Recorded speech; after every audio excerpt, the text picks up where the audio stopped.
Come with me and eat bread. 16. And he said, I cannot return with you, nor go in with you. Neither can I eat bread nor drink water with you in this place. 17. For I have been told by the word of the Lord, you shall not eat bread nor drink water there, nor return by going the way you came. 18.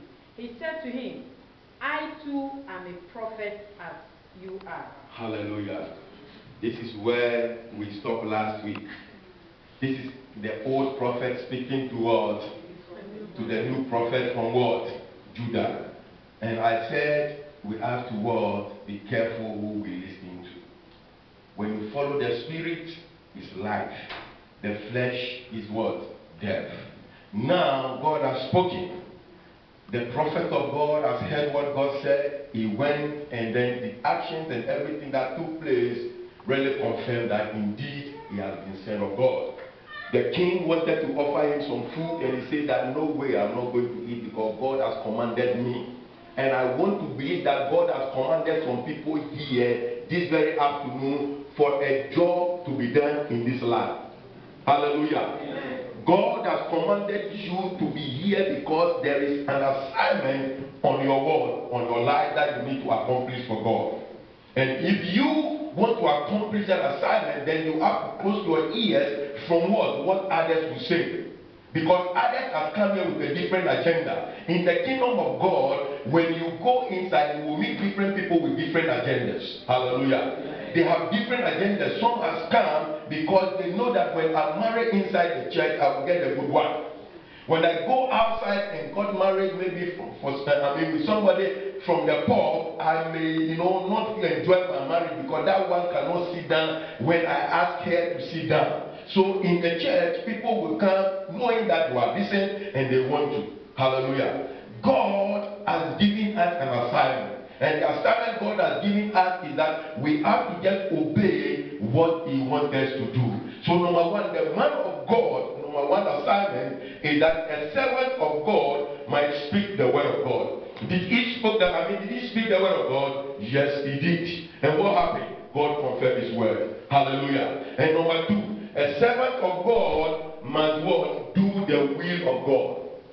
The first thing he did was that God honored him. Hallelujah.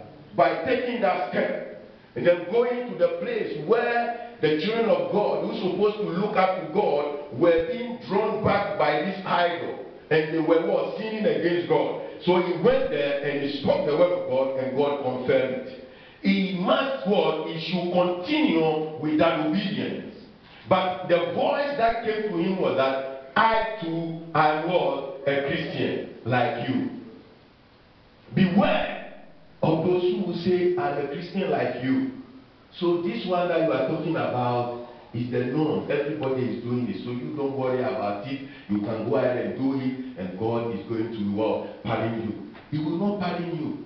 Because this is a serious issue. It's an issue that I want you to focus and make sure that, because this thing is not concerning only you. It's concerning the whole nation. Hallelujah. And you have been opportune to be chosen to go and deal with this issue because of your office. And now you will see that just with. So the servant of God, my word, be willing to follow the will of God. But what happened? Along the line, this man persuaded him. Why do you think the man persuaded him? Because they were speaking the same language. I too am a servant of God. And then he was able what? To deceive him. The prophetess refused the reward from the ungodly king. He was not what? To be what? Sidetracked by any offering or reward. The same is true today. A servant of God might speak the word of God. He said it all right. Hallelujah.